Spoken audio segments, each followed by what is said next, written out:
A paz do Senhor, meus irmãos. Eu sou o evangelista Cleison, eu sirvo a Deus aqui na Igreja Evangélica Assembleia de Deus, Ministério Vila Nova, na nossa igreja sede. E nós estamos aqui hoje para fazer um breve comentário sobre a lição de número 13 da nossa revista. Nós iremos comentar sobre a Igreja Messiânica Mundial, tratando de alguns aspectos que consideramos importantes para que você que é professor possa ministrar a lição na Escola Bíblica Dominical. Na introdução dessa revista, eu poderia destacar o chamado paraíso terrestre que os messiânicos acreditam e que tratam de uma terra, de uma vida terrena em que o homem ele vai viver uma vida sem problemas relacionados às doenças, sem a pobreza, sem conflitos de um modo geral. Então, inicialmente, isso já traz uma dificuldade de nós compararmos ou compatibilizarmos essa crença da igreja messiânica com a crença dos cristãos, dos protestantes, uma vez que sabemos que o paraíso que nós esperamos, que aguardamos, ele está no porvir e não nessa terra, e não nessa vida terrena, não nessa vida corruptível, ainda sob o efeito do pecado. No tópico de número 1, ele vai então fazer uma breve apresentação sobre a origem da igreja messiânica. A igreja messiânica ela surgiu em 1º de janeiro de 1935, na cidade de Tóquio, no Japão, a capital do Japão. É lá que surge então a Igreja Messiânica Mundial. No tópico 1.1, você não pode deixar de comentar sobre a pessoa do fundador, Mokichi Okada. Mokichi Okada é o nome daquele que veio a ser um senhor, que veio a ser o fundador da Igreja Messiânica. Ele nasceu em 23 de dezembro de 1882 e ele é chamado pelos seus seguidores, pelos seus discípulos, de Meishu Sama, que quer dizer Senhor da Luz. Ele teria recebido uma revelação em junho de 1931 sobre Deus, sobre o homem e sobre o mundo. E no aspecto da revelação que ele teria recebido sobre o homem, é importante destacar que para que o homem seja salvo, ele precisa experimentar a purificação do Espírito. Então, muito do que a religião, ou do que a seita da Igreja Messiânica Mundial envolve, ou explica, ou acredita, está relacionado justamente com o processo de purificação do Espírito do homem, que ele teria recebido, então, nessa revelação que teve no ano de 1931. Okada morreu em 1955 e veio a ser substituído pela sua esposa e, posteriormente, pela sua filha, que deu prosseguimento, e até hoje essa seita continua existindo em várias partes do planeta. A Bíblia, ela revela que Jesus é a verdadeira luz, e entra a primeira contradição, o primeiro conflito entre a doutrina apregoada pelos cristãos, pelos protestantes, e a Igreja Messiânica Mundial, uma vez que eles têm o próprio Senhor da Luz, que no caso é o Mokichi Okada, e a própria Bíblia, o próprio Jesus, diz que Ele é a luz do mundo, né, que Ele é o caminho, a verdade e a vida, Ele que traz a luz e traz a revelação para que o homem possa chegar até Deus. Esse é um aspecto importante que o professor precisa trabalhar durante a sua ministração. No tópico 1.2, o livro sagrado. Então, a exemplo de várias outras seitas, eles não têm um livro sagrado, exceto pelas obras de seu fundador, que é o próprio Okada, que escreveu 2 obras importantes citadas na revista, Alicerce do Paraíso e Os Milagres do John Ray. E, além dessas 2 obras, há também os ensinamentos da sua esposa, Nidai Sama. São diversos ensinamentos e doutrinas que ela ensinou, e isso é tido pelos que seguem essa fé como os ensinamentos sagrados do livro sagrado deles. No 1.3, eles tratam sobre a Igreja Messiânica no Brasil. A igreja chegou aqui na década de 50, no ano de 1955, 10 anos depois, recebeu o primeiro templo aqui no nosso país, e hoje, segundo informações dos próprios messiânicos, eles são cerca de 3 milhões aqui no Brasil. Em Goiânia também nós já temos um templo, que foi fundado já há alguns anos, e apenas um templo na cidade de Goiânia. No tópico 2, existem 3 colunas da salvação que são essenciais para que o messiânico encontre a salvação. São os fundamentos da fé messiânica, os fundamentos daqueles que creem na fé da igreja messiânica. No 2.1, o principal deles, o John Ray. O John Ray é o mais importante e é uma espécie de oração voltada para a imposição de mãos, onde aquela pessoa estaria recebendo do Messias, do Mokichi Okada estaria recebendo essa luz que vem dele e estariam transmitindo essa luz para aquele que recebe a oração com imposição de mãos, e ele então estaria passando por um processo de purificação do espírito. Jo-rei significa purificar o espírito. São duas palavras que foram unidas. Jo quer dizer purificação e rei, espírito. Então essas duas palavras tratam da principal liturgia, né, do culto messiânico. Essa luz emanada, ela traz saúde, sabedoria e felicidade, vinda então do Mokichi Okada.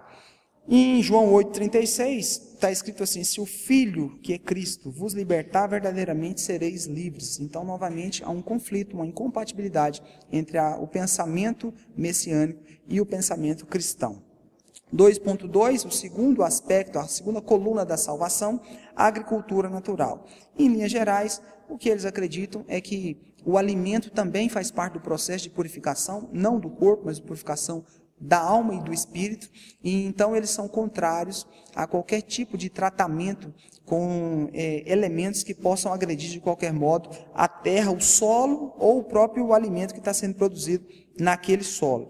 Então não pode entrar nenhum tipo de fertilizante, de veneno, produtos que possam modificar o sabor ou possam trazer alguma alteração naquele produto. Eles não aceitam porque acreditam que o alimento faz parte, é um dos fundamentos do processo de purificação do espírito. A palavra de Deus em Mateus 15:11 diz que não é o que entra pela boca que contamina, mas sim o que sai da boca. Então veja que a preocupação no aspecto cristão, e uma diferença importante com a igreja messiânica, é justamente essa questão da contaminação do corpo físico e da contaminação do espírito.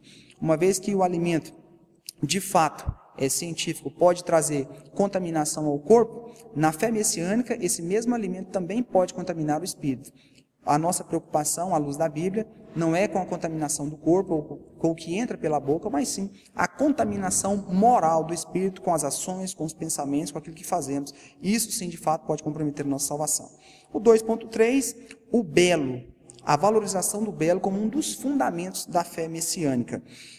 A consciência do belo, segundo a fé messiânica, eleva os sentimentos e o espírito humano. O próprio Okada, ele na época investiu bastante em museus, em bibliotecas, promovendo shows e várias atividades voltadas ao mundo artístico, de um modo que o espírito humano pudesse ser elevado e pudesse encontrar salvação.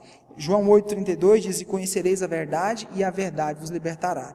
Obviamente que o que é belo é para ser apreciado, mas não é para ser cultuado, uma vez que a palavra de Deus diz que a verdade é a única e suficiente condição para que o homem possa ser liberto do seu pecado ou dos efeitos do pecado na sua vida. Já no tópico 3, já estamos finalizando, a teologia da igreja messiânica. Eles creem no ecumenismo. Eles acreditam que o paraíso é na terra e que todas as religiões caminham para uma única religião, e de modo que todos, através de experimentar a purificação do espírito, podem então ser salvos. No conceito teológico, nós podemos destacar, já no tópico 3.1, a pessoa de Deus. Deus, na visão messiânica, ele é o Criador, mas há um conceito deísta do próprio Deus, um Deus distante da sua criatura, ao contrário do Deus revelado na Bíblia, um Deus que se preocupa, que se importa com o homem, o Deus que visitava Adão na viração do dia, o Deus que falava com Noé, um Deus que tratou com os profetas. Então, há um aspecto importante que você, professor, precisa trabalhar durante a ministração, fazendo essa separação entre a visão do Deus deísta, inatingível, inalcançável pela criatura, enquanto que o Deus revelado da Bíblia é um Deus que busca, pelo contrário, estar próximo da sua criatura. O segundo aspecto, ainda dentro da revelação sobre Deus, é a visão panteísta de Deus. Deus ele pode estar em vários objetos, em várias coisas, até mesmo dentro da própria criatura, na visão messiânica. A própria criatura pode ser uma parte de Deus. Ao contrário do que a Bíblia fala, criatura e criador são coisas distintas, sendo que criatura foi feito, foi elaborado, foi dado a existência pela pessoa do Criador, do onipotente, do onipresente, do Senhor de todas as coisas. O Deus Trino, o Deus Pai, Filho e Espírito Santo, Este sim é a razão de ser de tudo que foi feito, de tudo que foi criado. O terceiro aspecto, o aspecto do politeísmo. Há vários aspectos trabalhados na questão messiânica aqui, sobre Deus, com nomes e expressões diferentes de Deus. O Deus Logos, Ikoto, Niorai, Daris, Tengu e várias outras situações. Deuteronômio 4,35 diz assim: o Senhor é Deus e nenhum outro há, senão Ele. 3.2, sobre a pessoa de Jesus Cristo, a teologia sobre a pessoa de Jesus Cristo.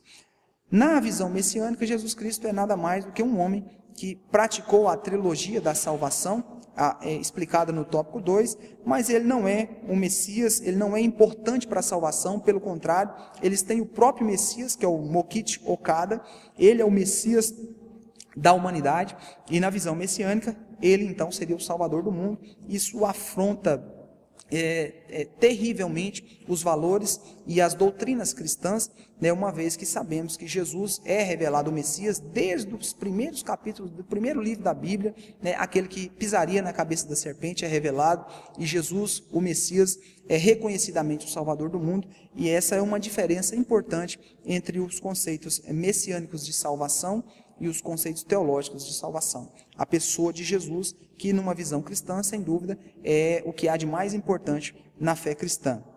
O Okada veio morrer, e foi, de certa forma, totalmente vencido pelo pecado, porque a morte ela é o último estágio da consequência do pecado na vida do ser humano. Comparando o Okada, o Messias da fé messiânica, com o Messias dos cristãos, a Bíblia nos revela que Jesus, mesmo não tendo pecado, enfrentou a morte para que fôssemos salvos, mas triunfou sobre a morte, não sendo de qualquer modo derrotado pela morte, e essa é uma grande diferença do Messias da Igreja Messiânica Mundial e do Messias dos cristãos. O terceiro e último tópico, no 3.3, ele fala sobre salvação, que seria, na visão messiânica, a libertação das três desgraças que afetam o homem: a pobreza, a doença e os conflitos. Como eles acreditam num paraíso terrestre, o homem ele vai ser salvo quando estiver totalmente liberto da pobreza, das doenças e dos conflitos. Isso, obviamente, na visão messiânica, só é possível através do seu Messias, do Meishu Sama, que é o libertador, que é o Senhor da luz, na visão messiânica. Todavia, isso, de novo, entra em confronto com o pensamento cristão e com os valores doutrinários da fé cristã, porque 1 Coríntios 15:19 diz assim: salvação em Cristo transcende esta vida. Então, as pessoas que estão em Cristo e esperam salvação, esperam não tão somente a melhora nesta vida terrena, mas esperam uma vida no porvir, a esperança está em um paraíso que está por vir, assim como aquele ladrão que estava ao lado de Jesus, lá na cruz, quando Jesus disse: olha, hoje mesmo estarás comigo no paraíso. Então, a vida terrena não é o que há de melhor na salvação no pensamento cristão. Todavia, na visão messiânica, a salvação ela se encontra aqui mesmo, na medida em que, através das três colunas da salvação, a pessoa começa a experimentar a libertação da pobreza, da doença e do conflito. Esse é o pensamento difundido pela igreja messiânica do Brasil, e esse pensamento acaba realmente alcançando muitas pessoas, como foi dito na estatística, cerca de 3 milhões de pessoas têm acreditado, e há um grande conflito estabelecido. Eu gostaria de chamar a atenção de vocês, já ao encerrar esse vídeo, dizendo que esses 3 milhões de pessoas, elas estão focadas em um Messias errado, e por conta disso deixarão de experimentar a verdadeira salvação. Isso é uma preocupação para nós, precisamos estar focados no estudo da palavra de Deus, para podermos levarmos a verdade verdadeira, a verdade absoluta, a verdade plena às pessoas, porque toda espécie de engano tiram do foco as pessoas a salvação em Cristo Jesus, o Filho de Deus, o único e suficiente Salvador de toda a humanidade. Que Deus vos abençoe em Cristo Jesus. Amém.